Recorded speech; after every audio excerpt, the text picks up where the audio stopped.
Black Channel. Boy, being dishonest sure does tie a bunch of so-called professionals up in knots, doesn't it? We're here for the whole show. The Black Channel is live.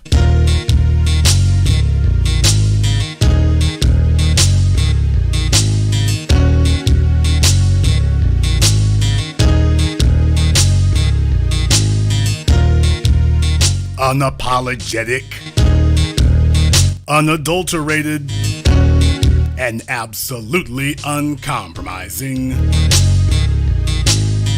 Greetings, brothers and sisters from around the world, and welcome back to the home, the haven, the stronghold, and the everlasting superfortress of intelligent black thought. We are the Black Media, and this is the Black Channel. And I am your host, your brother, your humble servant, the voice of Black America, the Black Authority, broadcasting to you live from the only historically black college and university of higher education and learning in the cosmos. You are, of course, welcome to join us. And join us you shall, because on tonight's program here, man, the more that time goes on, the worse it gets for them. Let me take you on a brief trip down memory lane. We're going to get right into it here in the first couple of minutes, but we're talking about hypocrisy, the white supremacist media. You know, over a decade ago when Barack Obama was running for office for president, you'll all remember he was running against John McCain and Sarah Palin. And man, Fox News was on their deal. They were on the grind. Boy, I'm telling you, the white supremacy was an all-time high. And you'll remember, in the middle of all that, after literally decades of telling us about the evils of teen pregnancy and how that's a black scourge, amazingly enough, in that election, the black family, Barack and Michelle and their two daughters, were the Huxtables. And Sarah Palin was damn me honey boo boo. Her daughter Bristol was out here doing the damn thing. And she winds up getting pregnant while they're running for president. And I'll be damned if no less than Fox News, they started it, but they were not the last. Talking about Bill O'Reilly himself. Well, you know, the difference is if they're not a burden on the taxpayers. It went from being a moral issue to a financial issue. We watched in real time as the world turned on its ear instantaneously and immediately. Everything they had said to us got flipped on its ear overnight. Took zero time. Zero time. I mean, it was the Twilight Zone. And everybody was on code. Let's be clear. All the other networks, they were on code too. Fox News started it, but ABC, NBC, CBS, CNN, they were all on code. All of them. All of a sudden, being a teen mom was fine. No problems here. Now, of course, if that had been Barack Obama's daughters, of course they would have said he was unfit to be president. This is black culture, blah, blah, blah, blah, blah. But Sarah Palin from Alaska, all of a sudden, everything's fine. Everything's great. No issues here. None. None. Why, you all just got it wrong. That's all there is.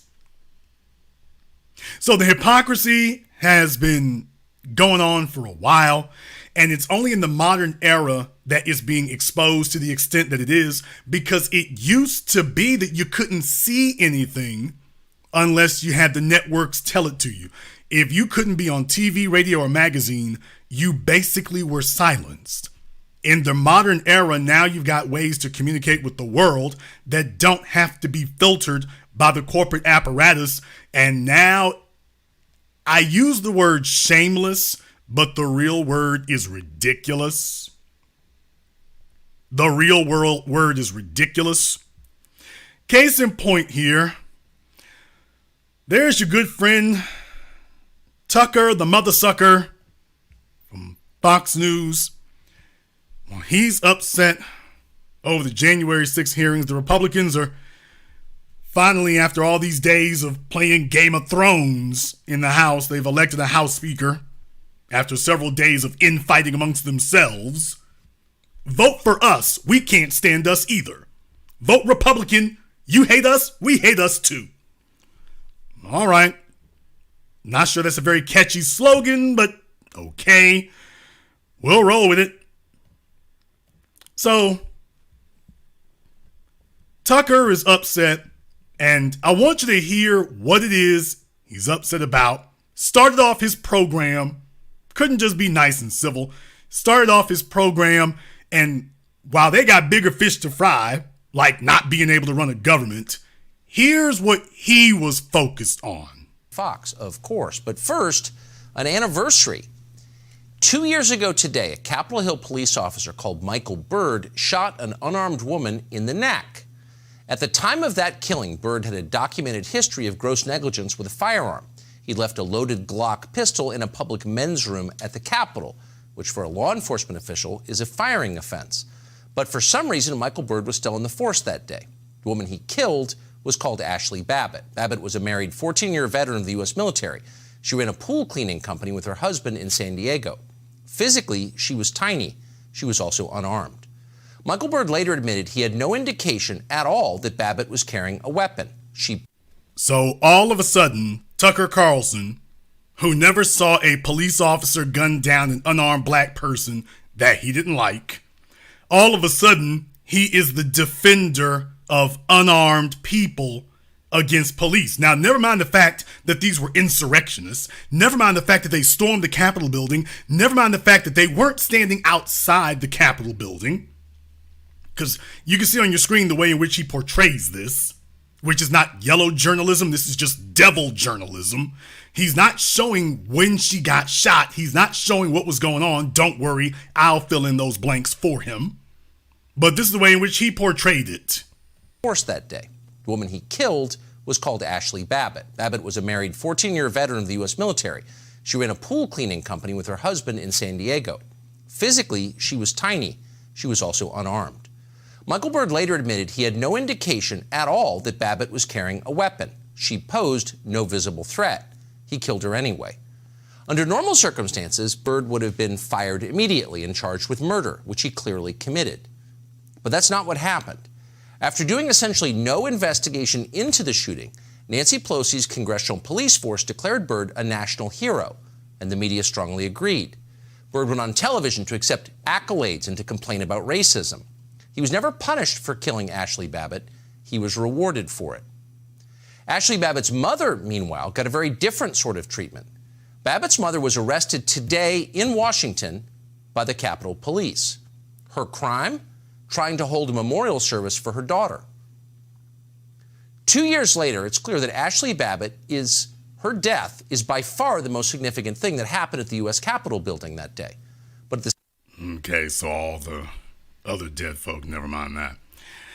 Okay, so Tucker and friends, obviously, you have to understand white supremacy is at war, and the root of war is deception. Look into the camera, tell a straight-faced lie, not because you believe it, not because your listeners believe it, but because this is the alternate reality the alternate narrative, not the alternate reality, the alternate narrative that we are constructing.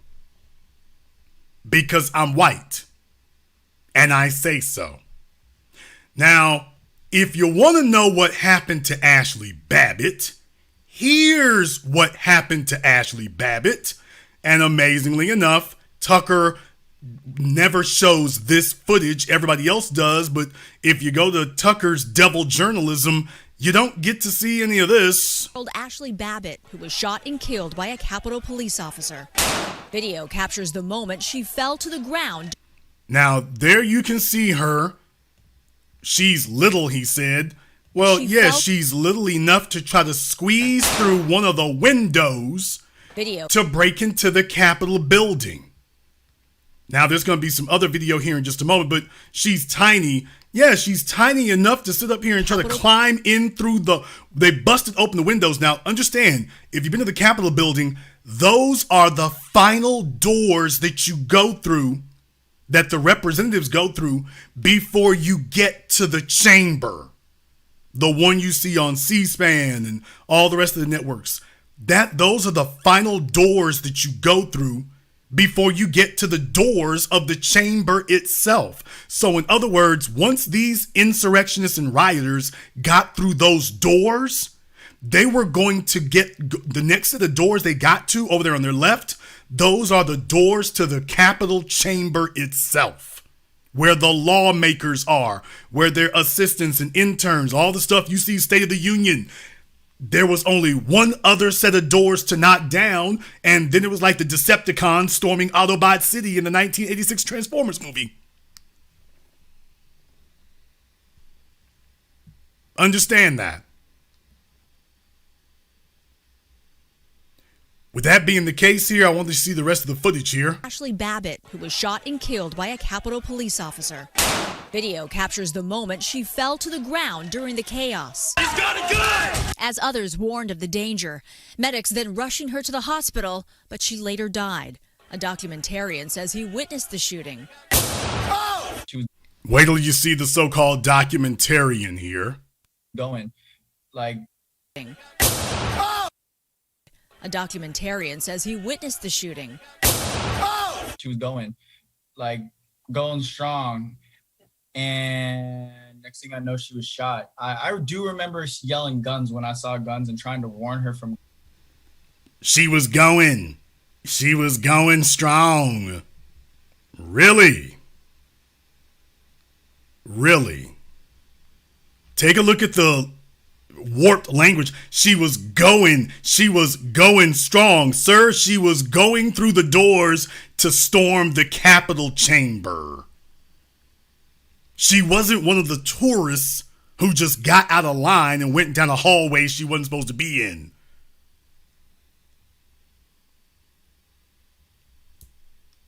So you can see who ABC went to go speak to about that time. Now, the reality of what occurred, unfortunate as it is, but she was part of an uprising. She was there literally to water the tree of liberty with the blood of saints and martyrs and tyrants. Let's be very clear, that's why she was there. She was there to water the tree of liberty. To the hospital, but she later died. A documentarian says he witnessed the shooting. Oh! She effed around and found out.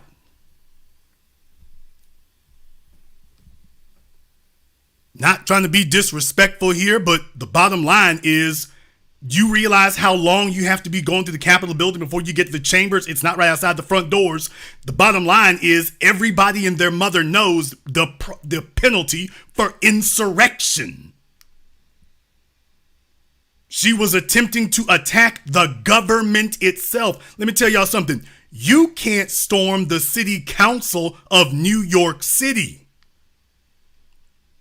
You will get shot if you attempt to do this at the city council in New York City. They'll shoot you. You can't do that at your local city council. And yet Tucker Carlson is trying to tell you, what's the issue with doing that at the Capitol building? Now, he is not that monumentally stupid. He's not.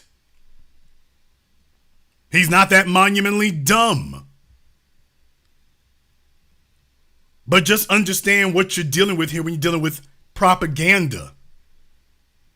So he is upset because things did not go the way in which he wanted it to go. See, the way this is supposed to go is that when police shoot somebody, they're supposed to be black. This woman was not in the middle of committing a crime. She was in the middle of committing high treason.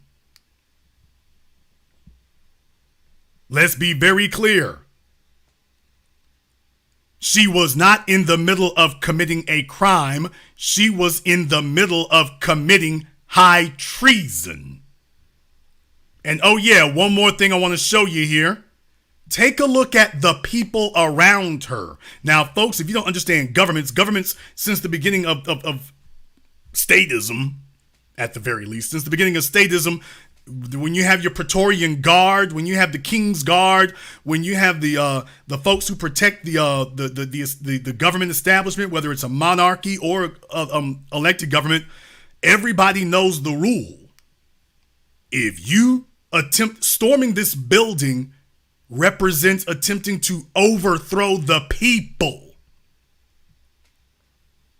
Now, here's my point. This is the manner in which these guards, this is the reason why they do it the way it is.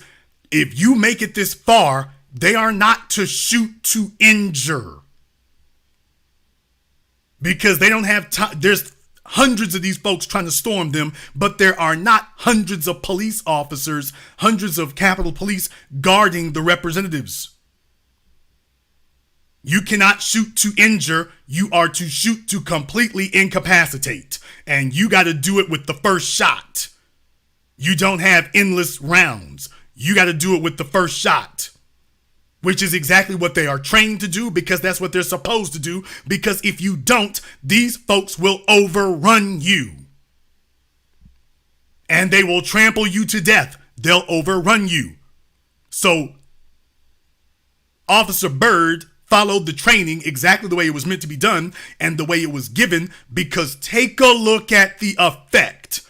When she gets shot, don't look at Babbitt. Take a look at everybody else around that door.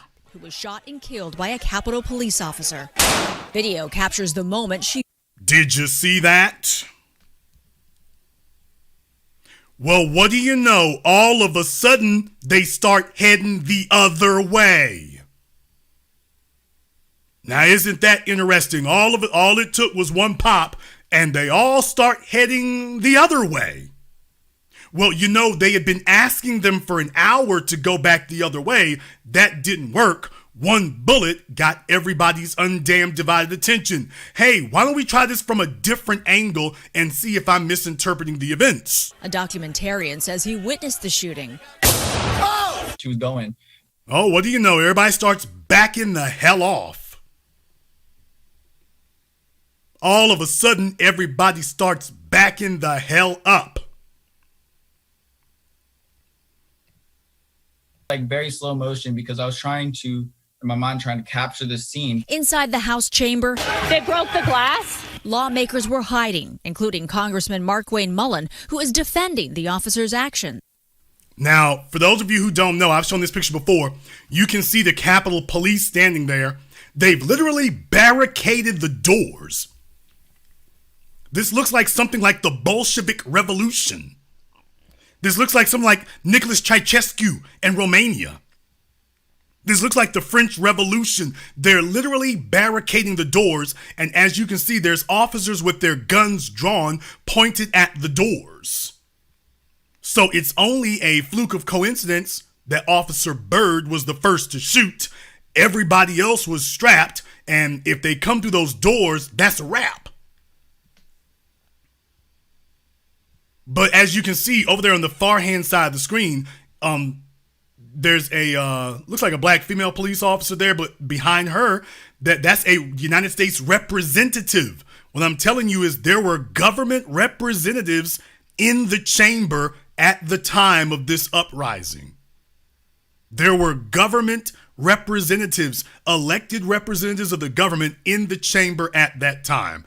And Tucker Carlson is telling you the only thing bad that happened that day, that he's acting like Ashley Babbitt got shot while she was jogging around the rotunda. She got shot because she was attempting to be an insurrectionist, and she found out the bill is very heavy for doing that. He didn't have a choice at that time. The mob was going to come through the door. There was a lot of members and staff that were in danger at the time. Babbitt was a 12-year Air Force veteran living in Here goes the humanization of them. San Diego with her husband. Her family describes her as loving and says she was a staunch supporter of the president. She's my only granddaughter. Why didn't you tell your daughter to keep her happy ass at home, sir? Why were you not telling her to stay home? Died. A documentarian says he witnessed the shooting. Now, you all can see here, they got the doors broken. They already got chairs on the other side of the door, and that's not gonna hold them. Now, when black people get gunned down by the police in their homes, in their living rooms, in their cars, in front of their children, black children get gunned down. Tucker Carlson has had nothing to say, but you have to understand that's warfare. As far as white supremacists are cowards. So by definition, that is all. They are cowards by definition. So the hypocrisy is strong there. The hypocrisy is strong. Understand what his problem is. His problem is the very visuals. The idea that a black man can get a medal. How many white police officers not only did not get indicted, but they've been promoted after murdering black people? How many white police officers have gotten promotions and commendations after they shot down black people? So he understands just the optics of this alone are horrendous. The optics alone. This is one of those moments in history. Y'all got to understand, this is a Crispus Attucks moment in history. Officer Byrd is going to go down in history that when you talk about people who well, we're not talking about that figurative election day garbage the politicians in the Democrat Party keep saying. He literally was standing between the forces of anarchy and democracy. Officer Byrd was literally defending the United States. He literally saved the republic. Literally. He literally saved the republic. No, you don't want that narrative becoming the thing there. Hey, can we derail that? We don't want that to be the narrative. So the hypocrisy is outrageous at this point. So now it's okay to storm the Capitol building? It's okay to bust the doors and grab some folk there? So, hey, is Tucker saying that when the Republicans, now that they've taken over the House of Representatives, folks, it's okay to go storm the Capitol building again? It's okay to do it again? Let me ask you something. Why hasn't Tucker been deplatformed for disinformation? Why hasn't Fox News been deplatformed for disinformation? Why is that?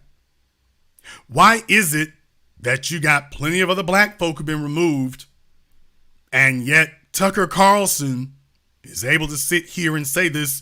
I thought that YouTube and Twitter and the rest of them, I thought way before now, I thought they had a policy against disinformation. They certainly would silence you if you were not helping Pfizer to spread more friendly pharmaceuticals to people during the pandemic. Now that could get your account shut down. And if you said other things about the election, like Biden didn't win, well, that would get your account shut down, except Tucker. How is this not misinformation? They just got a little blurb down there for context. Why is this not misinformation? Well, I will explain to you why it is not misinformation. I'll explain to you happily why it's not misinformation. And the reason why segues to our next story here.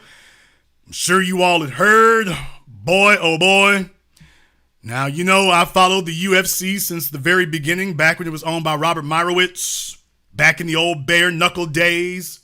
Dan Severn, Ken Shamrock, the Gracies, Chemo Leopoldo, Don Fry. We can go down the list. Here. I go all the way back to the very beginning. Manny Yarborough versus Keith Hackney. Probably the most famous of the fights from that era. Manny Yarborough, 400, 500 plus pound sumo wrestler up against 200 pound Keith Hackney. Some of y'all have seen, some of you children today have seen that video. That was from the first UFC. That was from the early days of the UFC. Well, UFC is not a little organization anymore, but Dana White, well, a little something happened on the way down to Mexico. Dana, why don't you just tell us what happened that night? What happened leading up to that video? Now, here's the first thing I want you all to remember. Take a look at old Harvey Levin. He looked like he 3 sheets in the wind his damn self right now. But take a look at the expression on their faces and take a look at how somber their voices are. That night, what happened leading up to that video? Well, I'm in Cabo, Mexico, for the holidays with my family. And my wife and I were out Saturday night on New Year's Eve. And, unfortunately, that's what happened. Okay, what the hell kind of answer was that? He sounds just like the dude from Tucker, just like the dude from ABC talking about she was going hard. She was going hard. What the hell? Going strong. And she was going strong. And she was going strong. What the hell? What the hell? What does going strong mean? She's storming the Capitol building. She was going strong. He's acting like she was running a marathon. Going strong? Here's Dana White. Well, what happened. Excuse me, they just asked you what happened. They literally just asked. What happened that night? Did you hear that? They literally asked him what happened. Dana, what happened? Then you hear his response. Why don't you just tell us what happened that night? What happened leading up to that video? Well, I'm in Cabo, Mexico, for the holidays with my family.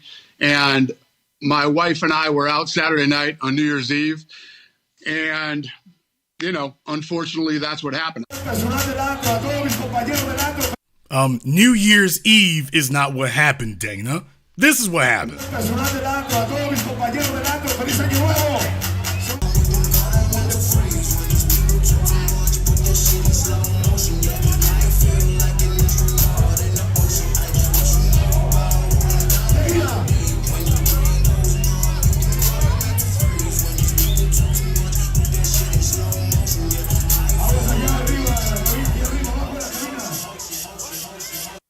Now, let's be very, very clear about something. The only reason that this is a news story is because somebody was there to record it. They were in the right place at the right time, and they didn't go to ABC or the UFC. They went to TMZ.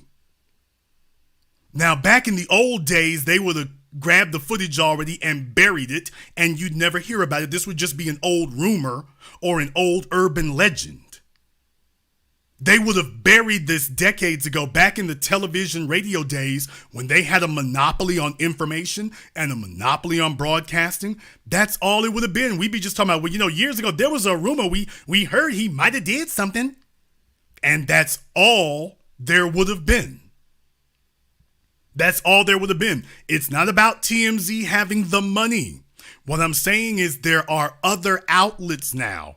So the only way this stuff gets buried is if the person who has the footage wants to bury it. Because whether TMZ buys the footage or not, there's now a apparatus to distribute it.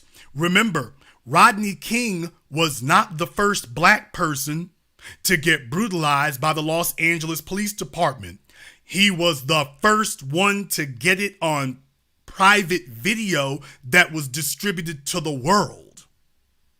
He wasn't the first. That wasn't the first time that happened.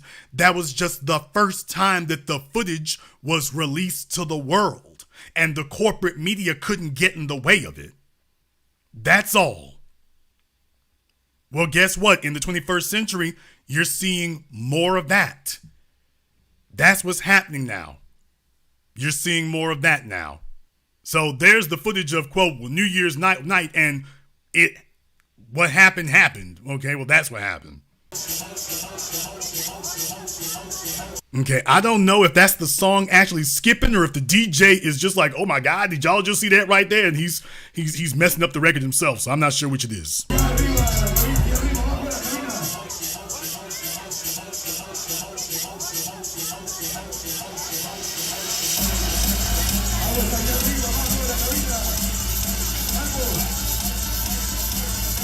I'm one of the guys, you've heard me say for years, there's never, ever an excuse for a guy to put his hands on a woman. Clearly there is. And now here I am on TMZ talking about it. But because you was full of garbage. My wife and I have been married for almost 30 years.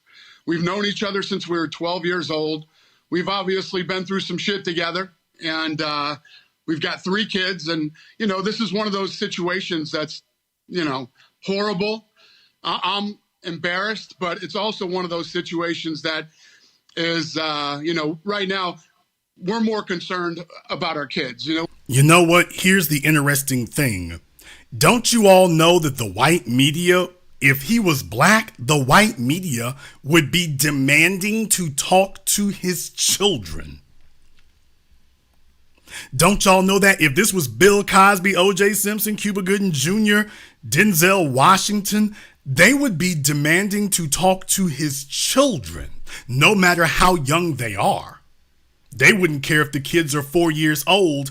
They would be demanding to interview the children. Robin Roberts would bring her big hook jaw ass right up into their house with 4 or 5 cameras, big as daylight, and would be demanding to speak to the kids. We have 3 kids, and, obviously, since the video popped up, we've shown the kids the video, and, we're more focused on our family right now. People are going to have opinions on this, and most of the people's opinions would be right, and especially in my case. You don't put your hands on a woman ever. My wife and I obviously love each other. We've been together for a very long time. We've known each other since we were very little, and this is just one of those unfortunate situations. You were at a place in Cabo that where alcohol flows. Yeah, I mean, Dana, what we were told by... Did you hear that? Well, you were at a place in Cabo where the alcohol flows. So, everybody has fallen right in line, haven't they? They've all fallen right in line without missing a beat. They don't want to talk about Dana anymore. They want to talk about alcohol. That took no prodding whatsoever. All of a sudden, they went from being objective media journalists to being his public relations firm. Unfortunate situations. You were at a place in Cabo that where alcohol flows. Yeah, Dana, what we were told by people who were in the club, that it, at least to them, seemed that there was a lot of alcohol involved in this situation. There was definitely a lot of alcohol involved, but that's no excuse. I literally am making no excuses for this thing at all. It's never happened before. It's the first time that it's ever happened. And people are going to say what they're going to say. It's just is what it is. And whatever people do say, it's deserved. I deserve it. It happened.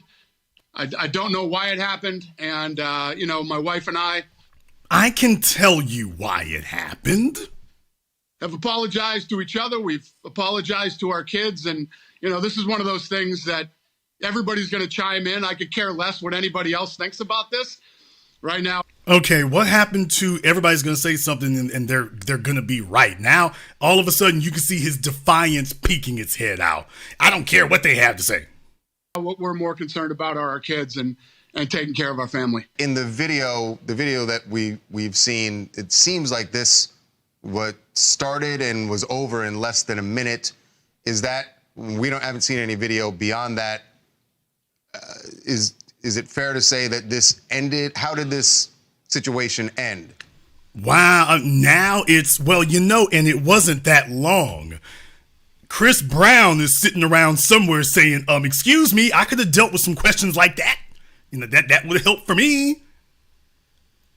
But I want to back this up because this is actually a very important thing that Dana said. It's just is what it is. And whatever people do say, it's deserved. I deserve it. It happened. I don't know why it happened. And Dana, you do know why it happened.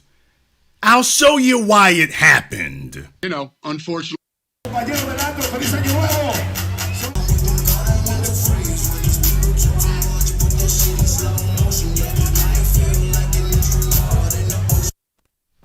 That's why it happened.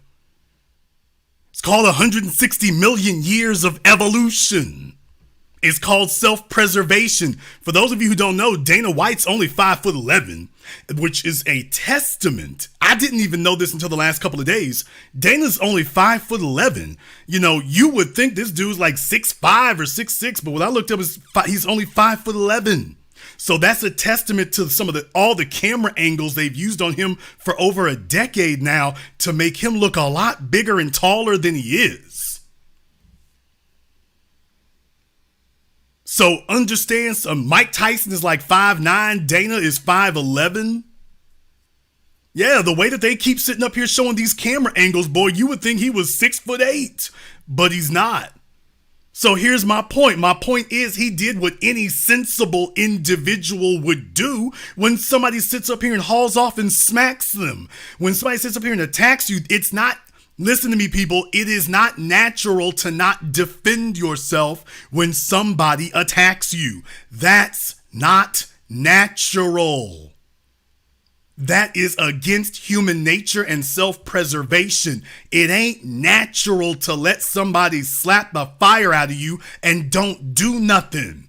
Chris Rock is walking around today with all these folks talking about, oh, well, you know, that's cool that he didn't do anything when Will Smith slapped him. Okay, but Chris Rock's ego and his self-esteem took a major hit.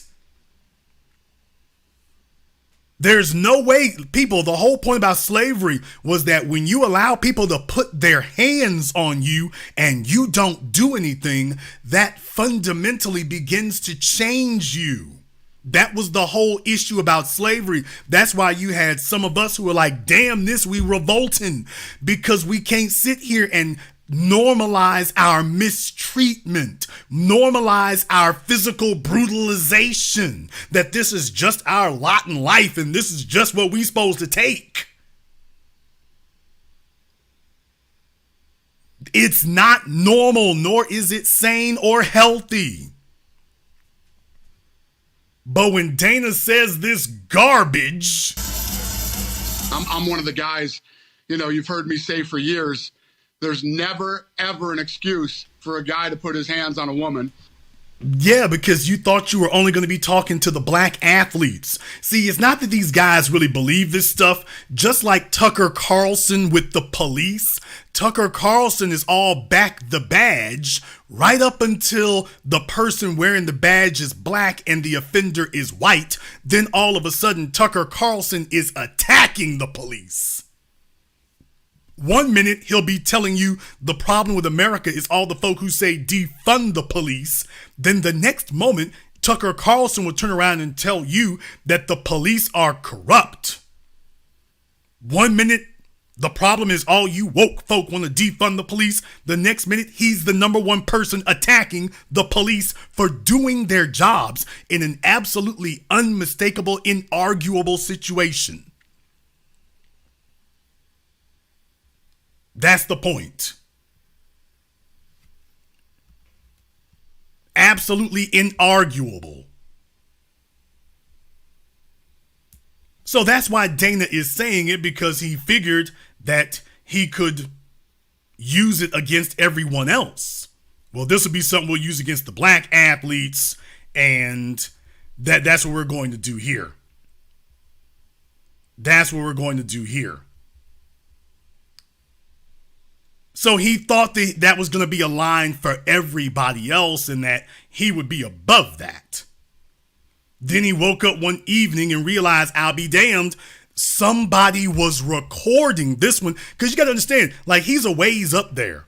He's a ways up there. And let me make sure about what I see here, because I think it was zooming something. It's okay. Ariel Hawani, by the way. There's another guy. There's another work of art. That's what happened.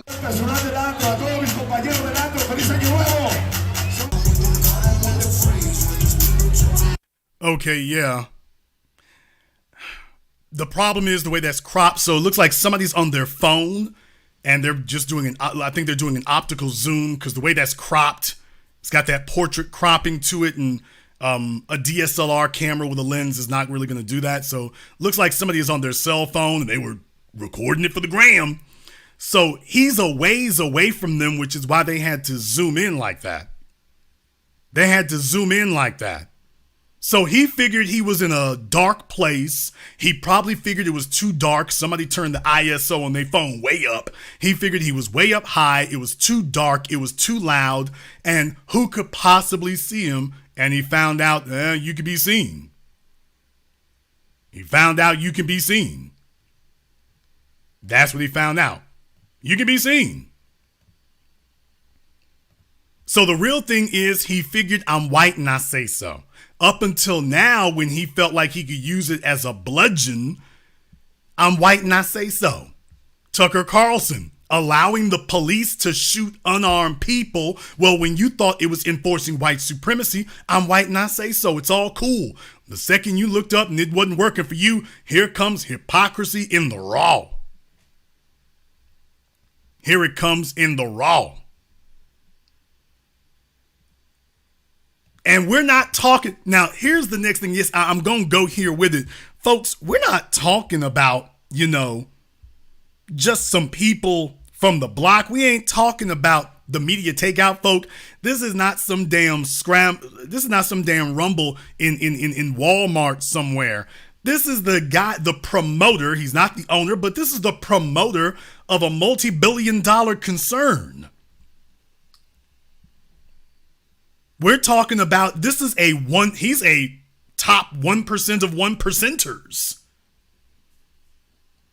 This goes to the very top. We're not talking about some people in a trailer park or a housing project somewhere. That's the point I'm making. We're not talking about somebody, from some hood or ghetto somewhere. We're talking about the upper crust, man. Schmoozing and carousing with presidents, with sheiks, Dubai, the United Arab Emirates. And you got to ask yourself, man, how far do you have to go? Well, turns out that old Harvey Levin and TMZ, they weren't the only people covering for Dana White over there at ESPN. Boy, I'm telling you. Thank you, Bishop Talbot. Everybody's favorite goon and coon, Stephen A. Smith. Folks, all I can say is it reminds me of when Roland Martin, if you all remember, I was the guy who put up the famous picture of Roland Martin, hair all over his damn head. He looked like he'd been sleeping under a bridge for 3 days. When Hillary Clinton lost the election in 2016, Roland Martin was beside himself. He couldn't even groom himself before he got on camera. He was beside himself. Well, another person from his background, Stephen A. Smith, right on cue. Folks, this is the first scandal you ever saw where Stephen A. Smith was looking like this. He's looking like his dog and his mama just died. The inordinate amount of times we've had to address subjects like this. We have to maintain consistency in pointing out, you do not put your hands on a woman if you are a man. You do not do it. Dana White knows that. And, all I can say is that, again, he has spoken out against men who put their hands on women before. And whatever punishment you would exact under these circumstances to somebody else is what he should apply to himself. Wow. Do you all hear all the qualifier words they keep using? Whatever you would do to another athlete under these circumstances. Really? I mean, he's parsing hairs all over the damn place, ain't he? Welcome to Upside Down World. You never hear this when they're talking about black athletes. You never hear this kind of talk. All I can say is that, again, he has spoken out against men who put their hands on women before. And whatever punishment you would exact under these circumstances to somebody else is what he should apply to himself. But I love him. I could see him doing something even stricter. But I love him. And now, remember, y'all, years ago, Stephen A. Smith said that, look here, you can call me whatever as long as my check from ESPN clears the bank. I will say whatever they want me to say. I will say whatever they want me to say. And let me tell y'all, we can't even say they called in a chit for his ass. They basically own him, so he's just a wind-up doll. They send him out there and he'll say anything they want him to say. These circumstances to somebody else is what he should apply to himself. But I love him. I could see him doing something even stricter just because he's the leader. You know, and he's the leader of men. So to your point, not just what's enacted to a fighter, but maybe a little stiffer. Sure. Because he's the head. I just want to say a couple. Okay, let me address what this Molly chick here just said. I think was this Jalen Rose? Jalen Rose's old lady? Former old lady? You heard her just sit here and say, because Dana's a leader of men. Boy, I mean, she is sitting up here blowing his ego, ain't she? She's sitting up here blowing, and I'm going to say this. Y'all ain't going to like it. Is she pregnant? Somebody tell me if she's pregnant. There's a reason I'm asking. There's a reason I'm asking. There is a reason I'm asking. Is she pregnant, y'all? Is she? Does anybody know? Is she pregnant? Or did the BBL go wrong? Did they put the BBL on the wrong side? So I'm hoping that she's pregnant. It looks like she is. I haven't had the time to really investigate it. I'm just saying if either she's pregnant or the BBL is on the wrong side. And what I'm saying is, I don't think she's married again, is she? I don't think she's married again. I'm going to sit up here and say it straight like it is. The way she talking about Dana, she sure is caping hard. She sure is caping hard right now, ain't she? Somebody say it's Stephen A. Smith's baby? No. I mean, you think? Nah. Really? Could it be? Oh boy. If that's true, this whole ESPN has become a damn, between Good Morning America and ESPN, Disney ABC is a damn zoo. It's a damn zoo up there. It is a whorehouse and a zoo. I will just say she sure is caping hard for Dana. I guess she figures somebody got to take care of this baby. I love him. I could see him doing something even stricter just because he's the leader. You know, and he's the leader of men. So to your point, not just what's enacted to a fighter, but maybe a little stiffer. Sure. Because he's the head. I just want to say a couple of things. They talked about being drinking heavily. Yeah. When you're under the influence, not shining moments, often people don't make their best decisions. So in that sense, it's a cautionary tale. Yep. Wow. Since when has Molly given people an exception for, quote, not being in, under their best shining moments? Since when has she ever extended that courtesy to anybody? Because up until now, she has been the most pitchfork carrying heifer you ever imagined. So when did she start saying that? Oh, I'm sorry, when it was a rich, powerful white man. They talked about being drinking heavily. Yeah. When you're under the influence, not shining moments, often people don't make their best decisions. So in that sense, it's a cautionary tale. Yep. And in terms of it being an isolated incident, I've known Dana since I was 22. I have the utmost respect for him.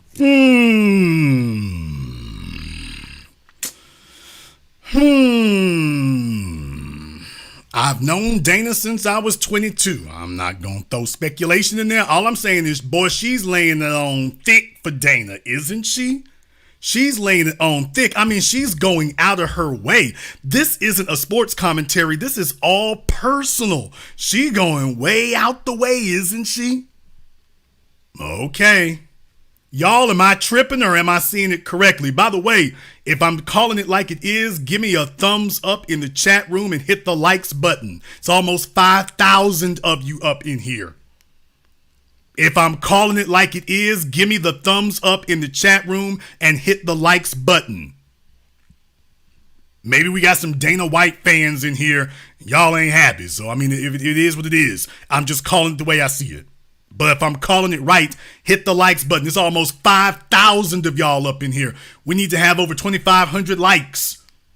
You're not going to hear this on ABC, NBC, CBS. None of them are going to go ahead and call it like this and give you the insight and commentary you'll get nowhere else. So if you agree with it, hit the likes button. Let the rest of YouTube and everybody else know, oh, we on point. We're on point. In the meantime, I want to thank everyone who has contributed to support tonight's program on PayPal, Cash App, or Super Chat. The Kit Kat Man. Thank you very much there, brother. Very generous of you. I appreciate that. Bringing in the new year right, brother. B1 as always. NJ Williams, I appreciate that. Sid Smith. The funny thing is DC National Guard was never called out that day. They probably had better things to do than storm the Capitol. Todd Fontaine, thank you very much. Andrew Roberson, I knew you were going to be there.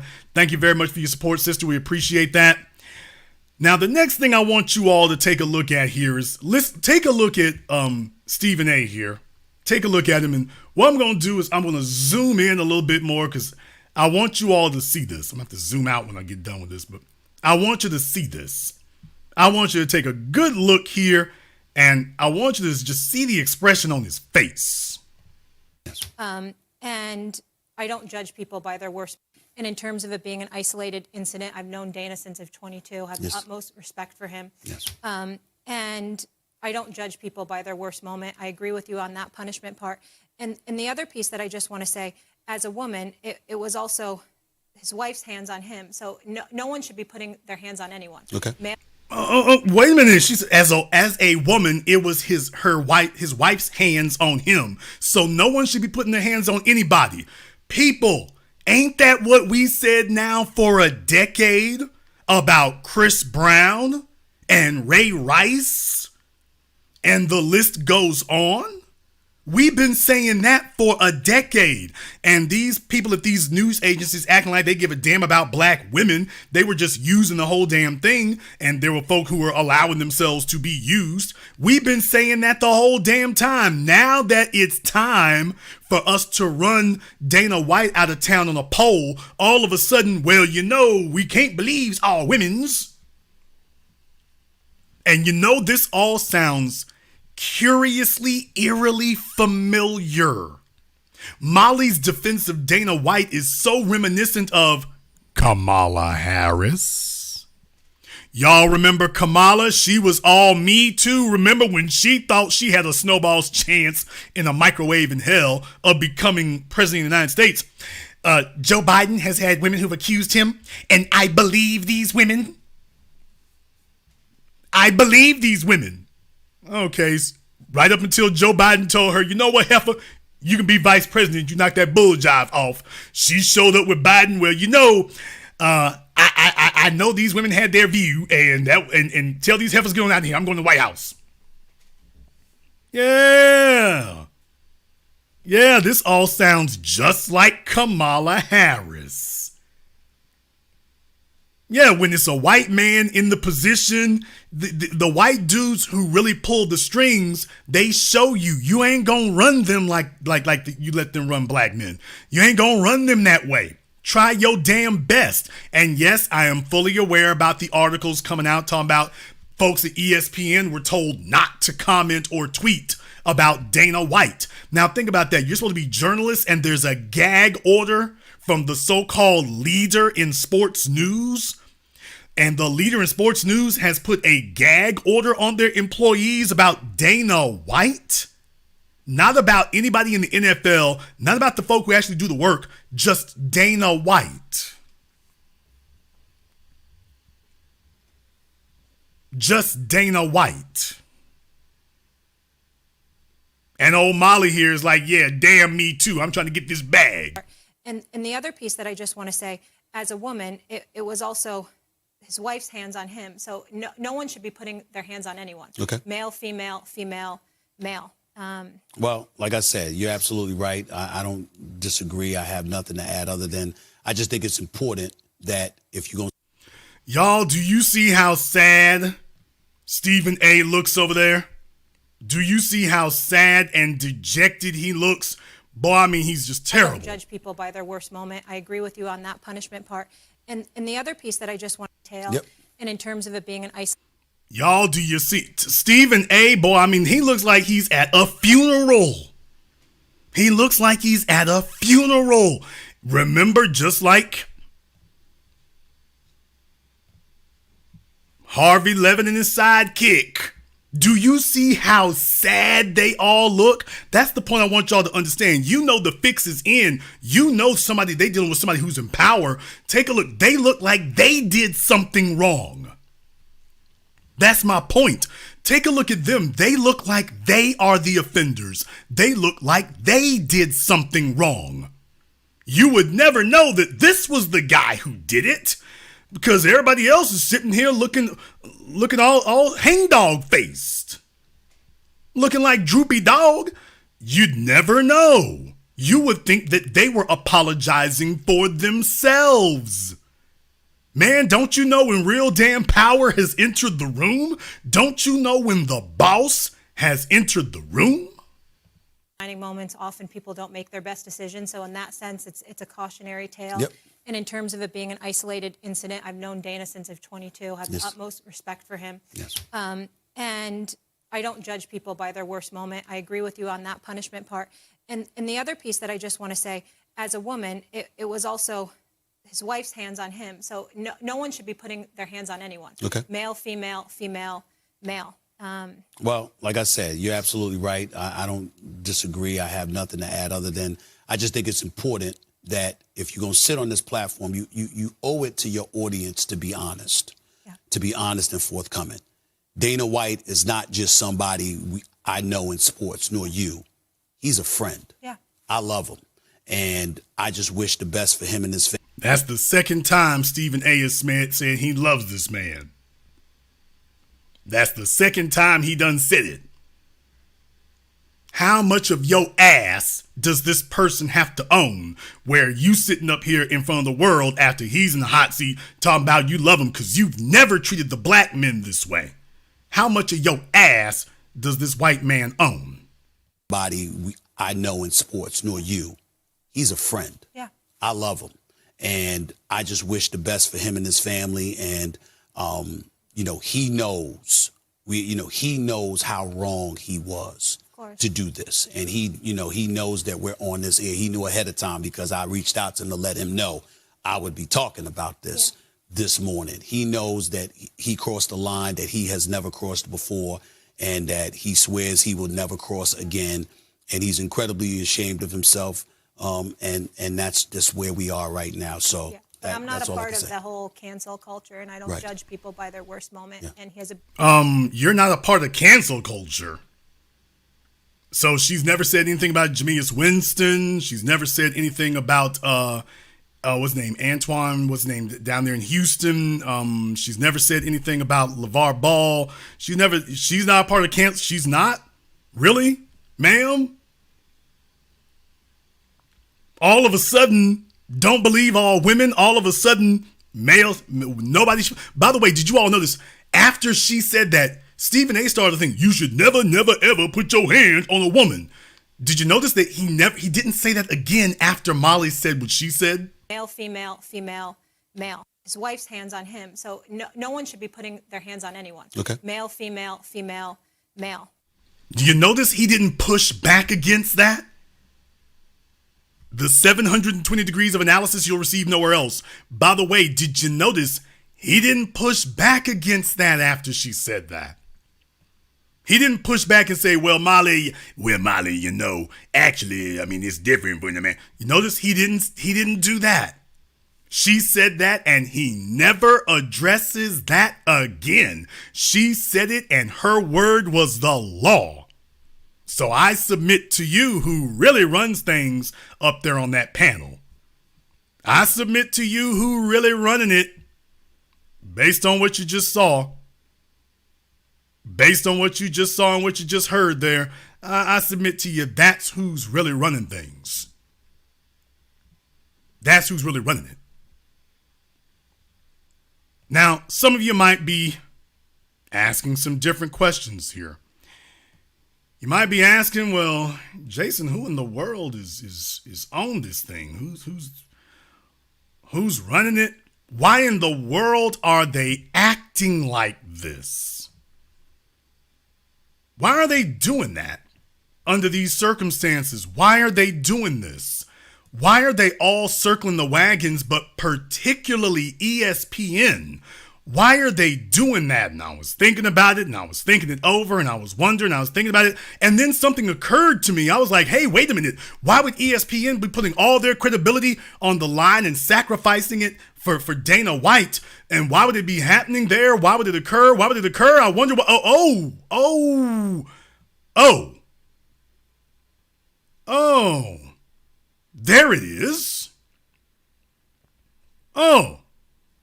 I thought I remembered something. Yeah, I thought I was remembering something from a few years ago. This is from the Hollywood Reporter. Yeah, I thought I remembered something. Yeah, there it is. Folks, big money on the line. Big money on the line. Now, that's from 2019, but for you all to understand that this was they announced in 2019 that they were extending it because it was a 3-year contract. They extended it another few years. Or I think it was a 5-year contract because I think they signed it in 2018. It was supposed to expire in 2023. Yeah, it was originally a 5-year contract. ESPN, Disney that owns ESPN extended it for another 2 years back in 2019. So they extended it to 2025. $1.5 billion. Now, why would this be significant? Why would this be significant? Because Ari Emanuel, when Ari Emanuel and Endeavor Entertainment, the Endeavor Group, purchased the UFC, they originally paid altogether they paid like $6 billion.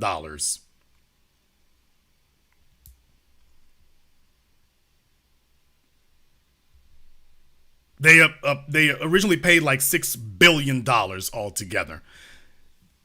They're getting basically a quarter of that from Disney alone.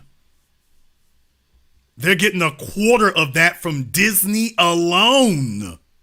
Forget about the Arabs. Forget about Dubai and the United Arab Emirates. They going over there every other month. Forget that altogether. This is what's going on. This is what's going on. So if you want to know why it is that ESPN doesn't have a damn bad thing to say now, if you want to know where that really comes from, let me tell y'all, it's because big money been moving. Big money been moving the whole damn time. You think they give a damn about Dana White's wife, your wife, and your kids, anything else? They didn't plunk down $1.5 billion because they're good corporate citizens. Big money on the line. Big money moving.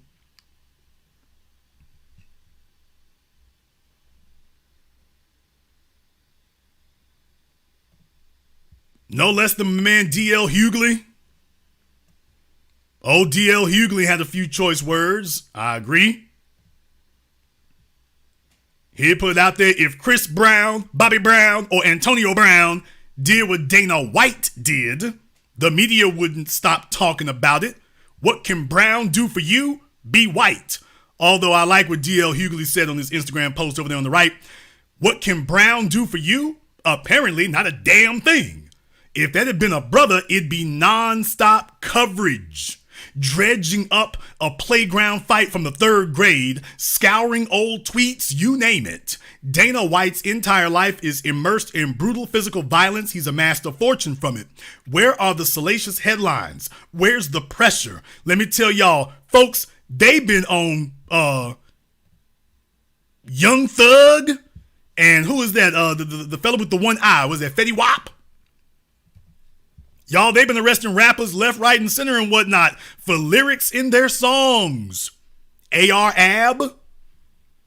They've been grabbing them left, right, and center. That's it. They're going over your whole damn discography so we can give you this life sentence. He says, oh, he apologized. White privilege, pun intended, scores a first-round knockout yet again. Hashtag Team DL. By the way, do you see the first comment there too? Do y'all see the first comment? You see who the first comment there is from? Jamie Foxx. Folks know. They know. They know. They know. But people, I want to put this in its proper perspective. Since I've got you all here tonight, let me go ahead and put it in its proper perspective for you, because it's important that you understand. It's important that you understand when big money be moving, and there's a reason why we would not respond to things the way that a lot of these folks wanted us to respond to them there. Let me go ahead and put you in the way back machine, because this is not the first time that we have seen this, no less than, if you'll remember, years and years ago.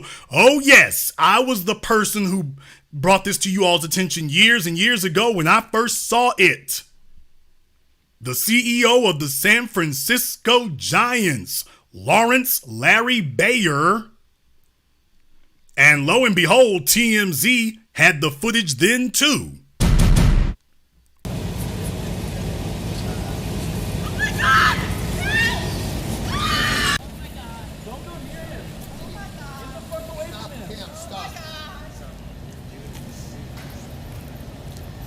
Y'all understand something. He was 62 years old.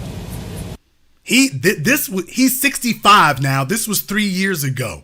He was 62 years old, and he said, look here, heifer, you can get drugged.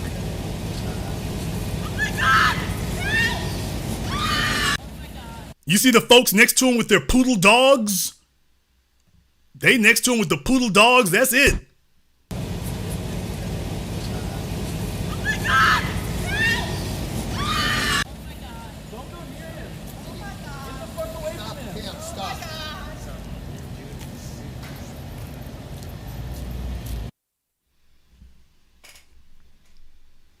Now, you all remember I showed you all that years ago. Years ago.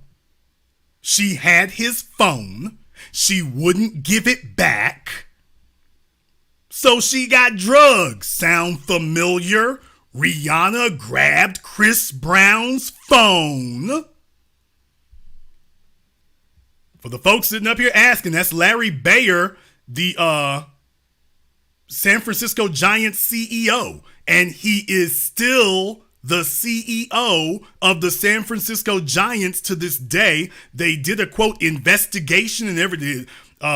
Major League Baseball supposedly did an investigation, and they were just like, oh, well, him and his wife said that's a wrap. So no, the CEO of the San Francisco Giants, 3 years ago, he was 62 years old 3 years ago. She's out there doing the white woman scream.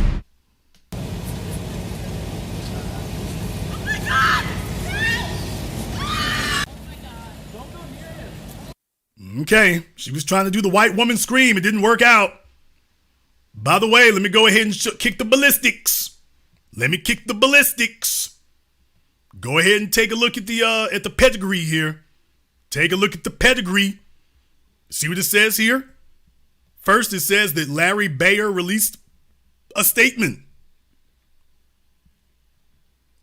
He's released a statement saying, I'm truly sorry for the pain I've brought to my wife, children, and to the organization. It is not reflective of the kind of person I aspire to be, but it happened, and I will do whatever it takes to make sure that I never behave in such an inappropriate manner again. His wife said, I would like to clarify the events of today. My husband and I had an argument in public about which we are quite embarrassed. I took his cell phone. He wanted it back, and I did not want to give it back. I started to get up, and the chair I was sitting in began to tip. Folks, does this look like she was starting to get up to you?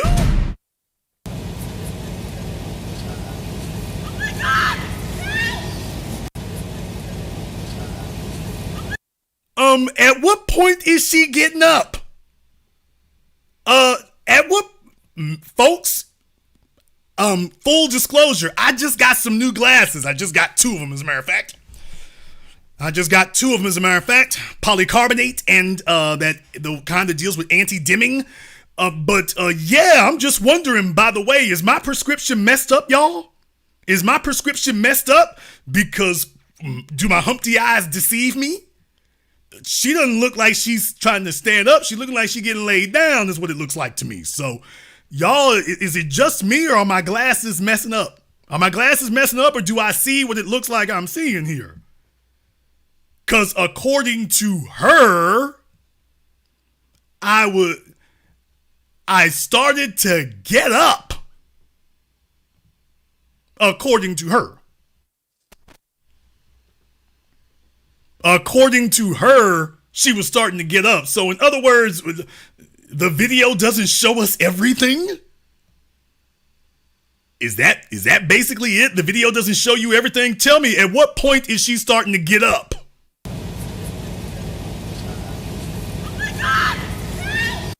At what point was she standing up? She talking about the chair failed her.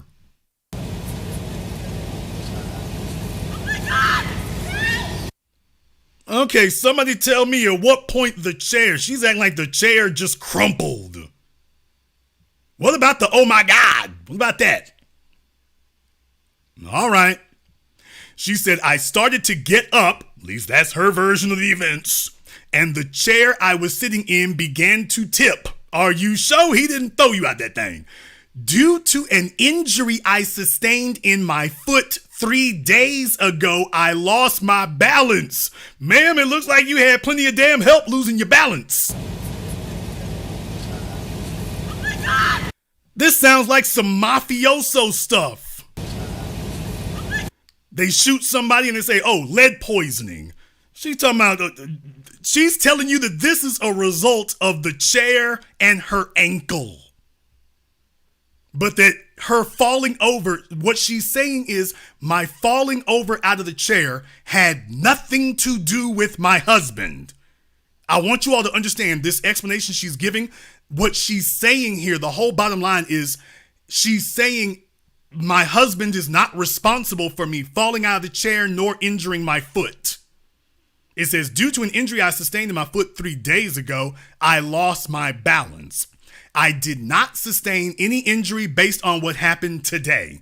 Larry and I always have been and still are happily married. MLB released a statement addressing the incident involving Bayer, saying Major League Baseball is aware of the incident and just like any other situation like this will immediately begin to gather the facts. We will not have further comment until this process is completed. I bet you Antonio Brown is wishing he could get that kind of leniency. But yeah, folks, she's literally telling you, I'm white and I say so. She's literally telling you, what you mean he yanked me out the chair? Can't you see that I started to get up and the chair tipped over? Can't you see? Can't you see that she's starting to get up and the chair is tipping over? What the hell's wrong with all of you visually impaired people in my chat room and watching live right now? What's wrong with y'all? You can't see it? You can't see that? Obviously, she's standing up. Clearly, this is the way in which all of you get out of your chairs at your houses and your restaurants. Isn't this clearly the way you all do it? Obviously. And certainly there's nothing he's doing that is affecting her ability to stand up. Clearly. Duh. The problem isn't with him. The problem is with all of you. All of you are the issue. But she has clearly spoken. Clearly. Ain't nothing else going on here. Could be worse, could be worse, could be worse. Oh, wait a minute. Just might be. Man, there's your dude, Ezra Miller, the Flash. This guy is right now, he is the terror of Hawaii. So, Warner Brothers, never mind the child grooming this guy appears to be doing. Never mind that. This guy has been running around now for years. He's literally been arrested like 3 or 4 times in the past year or two for incidents involving women. This was just one. Whoa, bro. Learn it? Did you want to fight? Is that the deal? Whoa, bro. Want to fight? Learn it? Did you want to fight? Is that the deal? Whoa, bro. Want to fight? Learn it? Did you want to fight? Is that the deal? Whoa, bro. Please understand, Ezra Miller has not been fired from The Flash yet. They fired Dwayne Johnson. They let him go.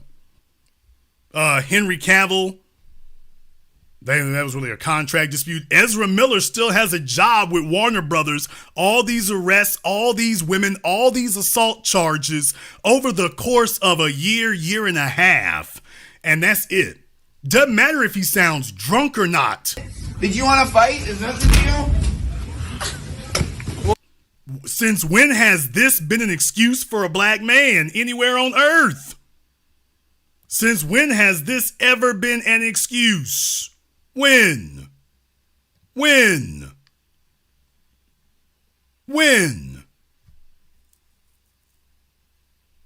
No.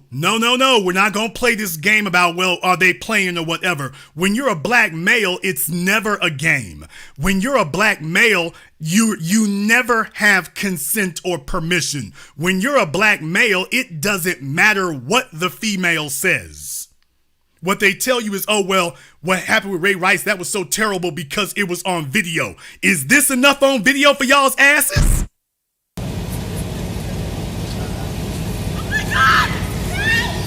Is this enough on video? Dana White, is this enough on video?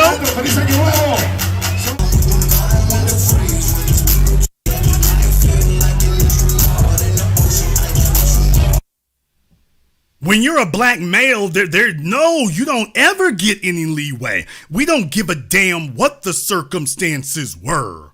We don't care what your female said. We're gonna make all the decisions from here on in.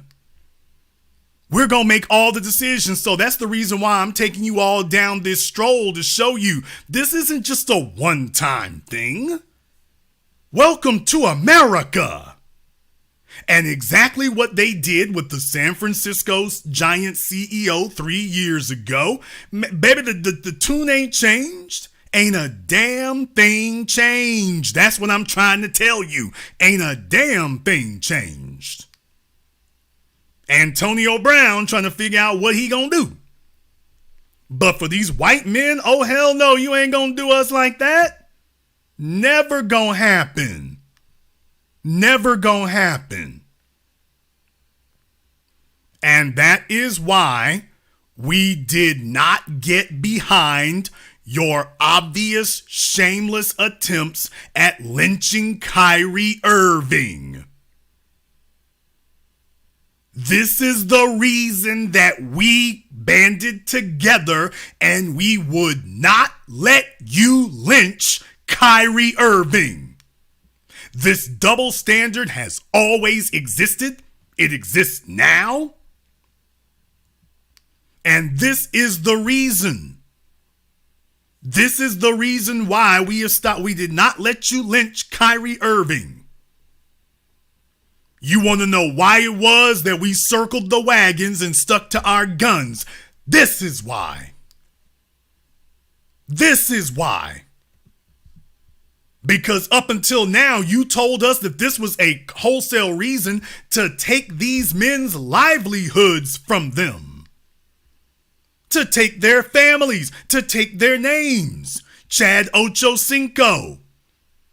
Y'all have been using this as your excuse for years. Ben Roethlisberger could still play. Chad Ochocinco got to go. Chad Johnson got to go. So you can give them a big money contract. They can make money for your team. Here, let's throw some charges on them so we can scuttle the ship. Well, you know, him and his woman have made up and everything's cool. Yeah, we don't believe that. We don't need to hear that right there.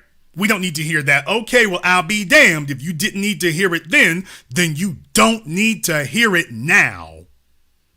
If that wasn't good enough then it's not good enough now.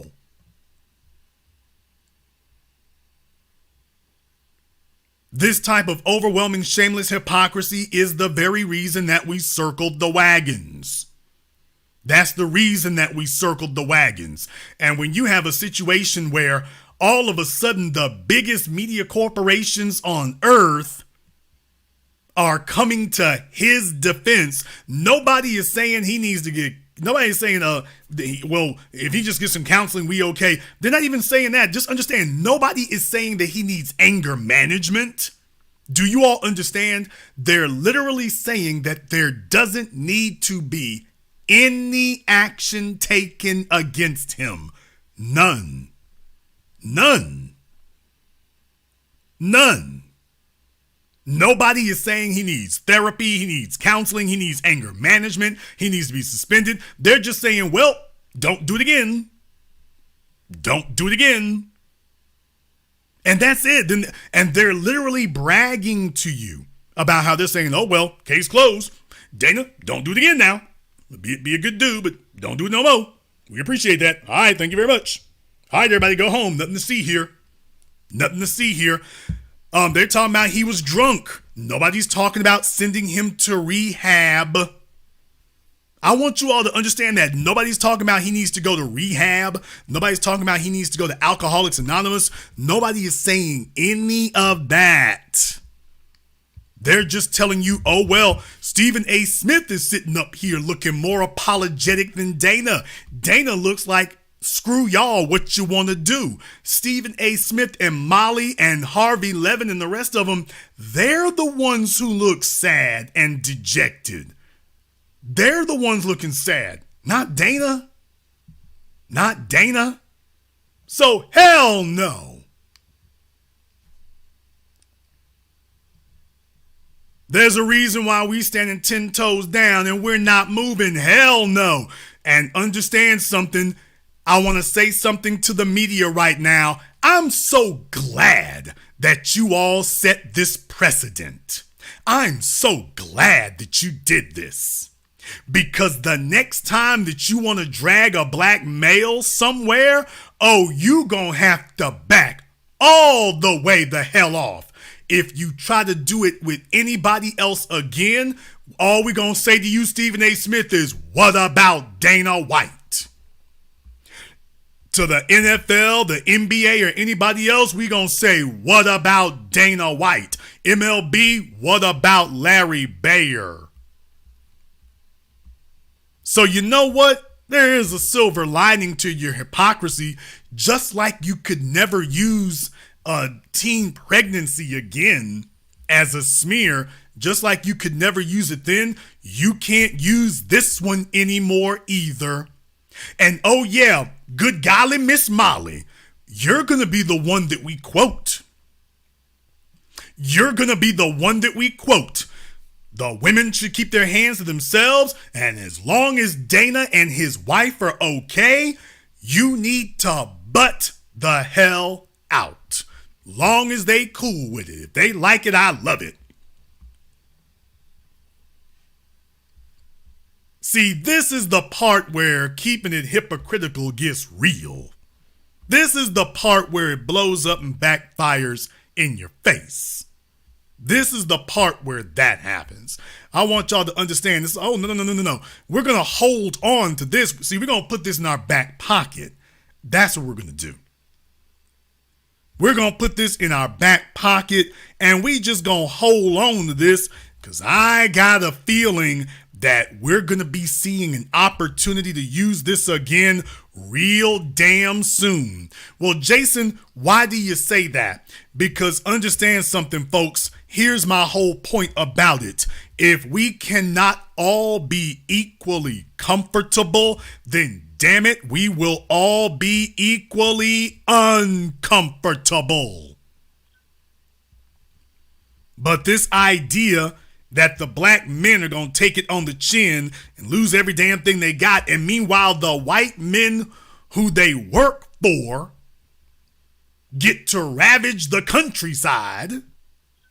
The white men that they work for can just do whatever, and it's legit.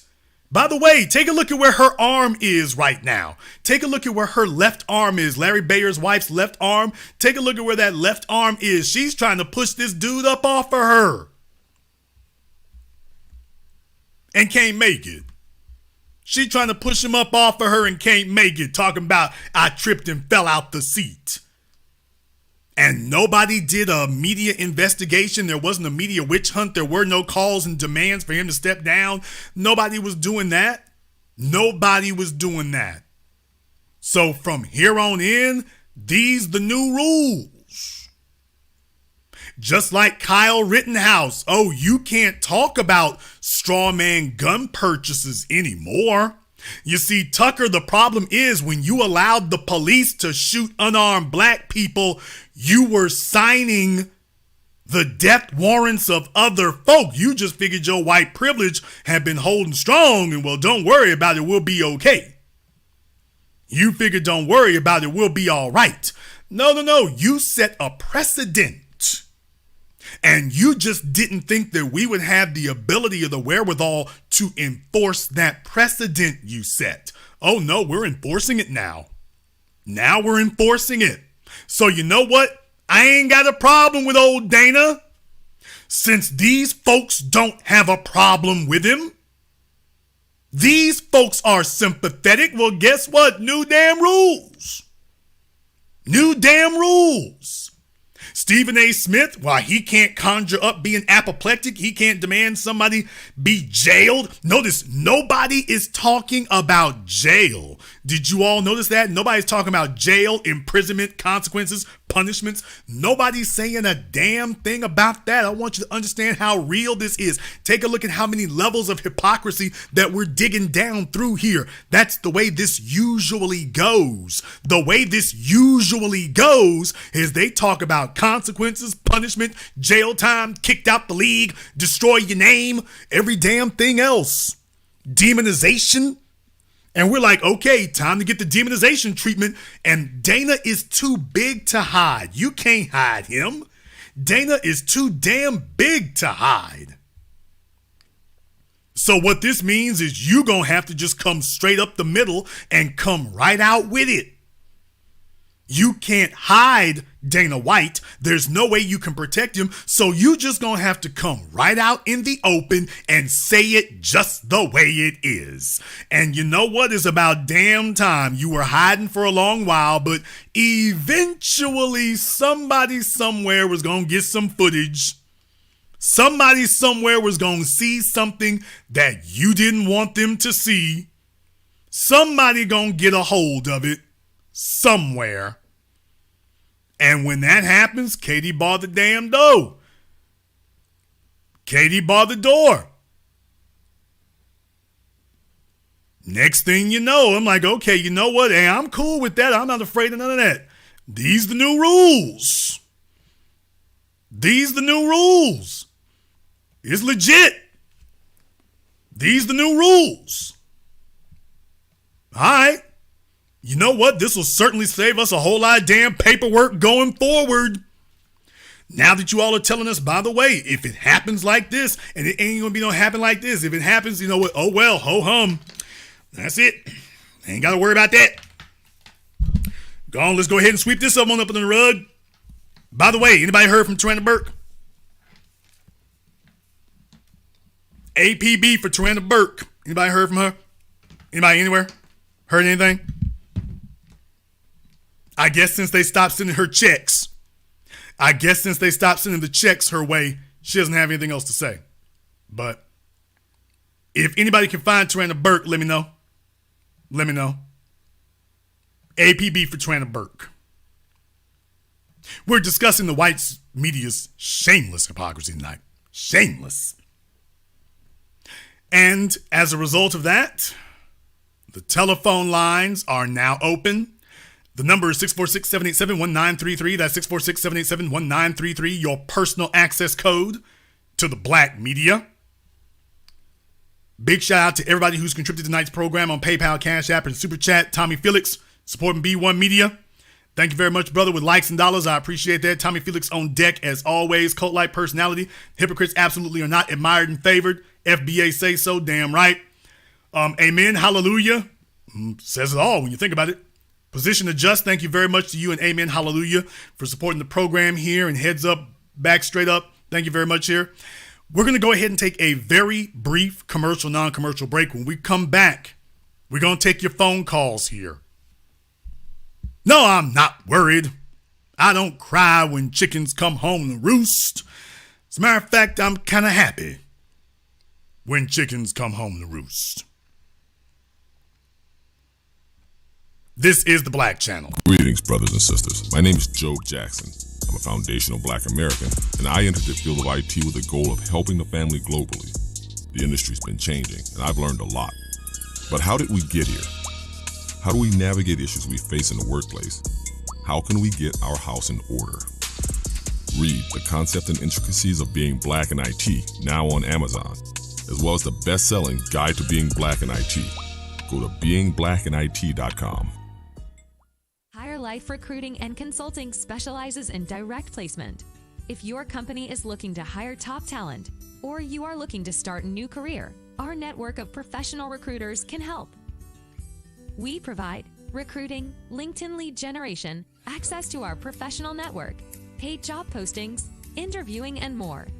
Check out our specialized services: information technology recruiting, STEM career consulting, sales recruiting, hiring process consulting for your business, resume writing, LinkedIn profile consultation. Follow us on Instagram and LinkedIn and get higher with us. Girl, I am so tired of Twitter and TikTok. We need something just for us. Yeah, and I would post on 6zeros, but they don't have a mobile app. That's a lie. 6zeros actually does have a mobile app. It's available on iOS and Android. That's your phone? Yeah. That is humongous. Anyway. 6zeros is where the Black community taps into unfiltered and authentic conversations on the topics we know and love. I gotta get out of here. But remember, don't just sign up. We know. House.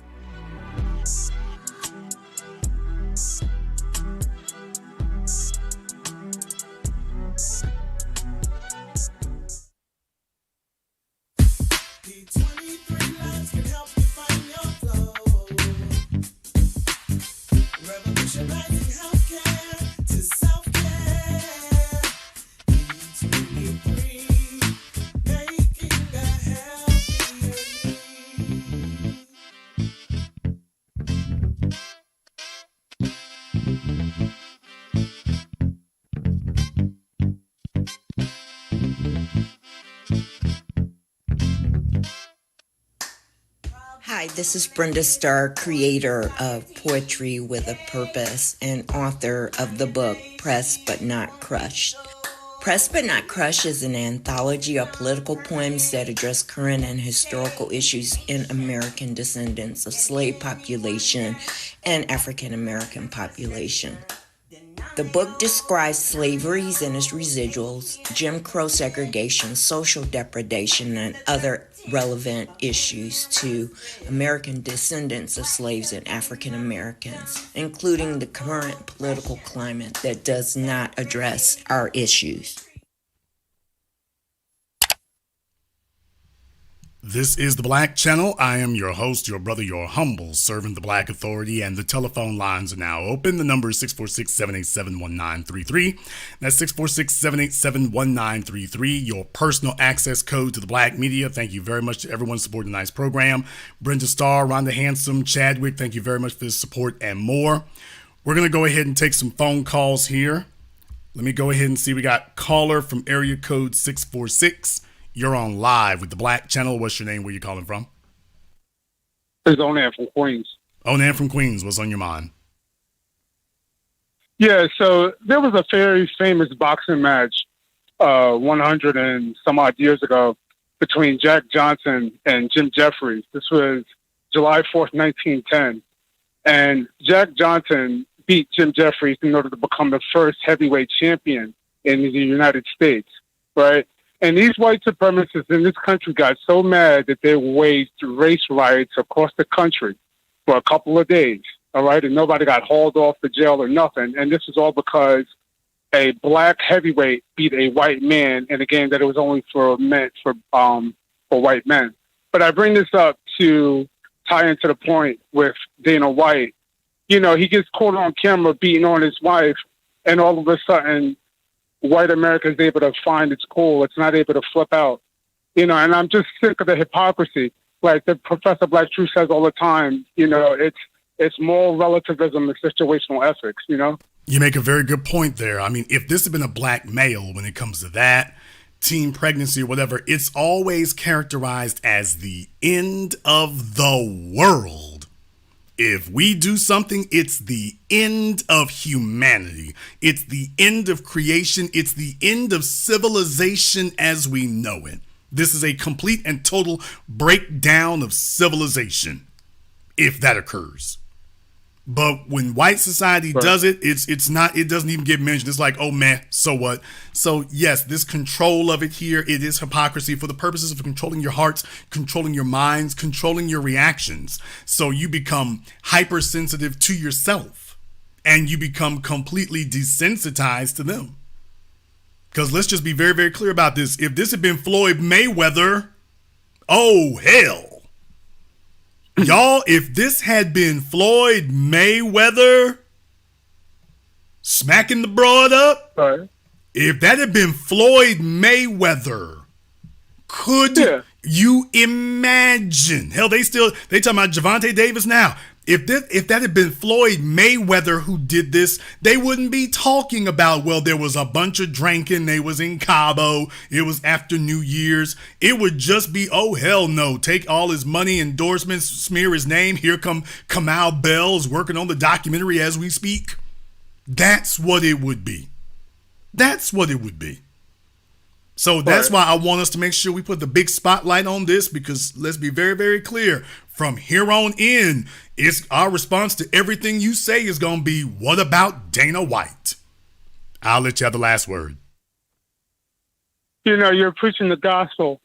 You know, had it been somebody like O.J. Simpson from, 30 some odd years ago, they would have turned the country into World War III.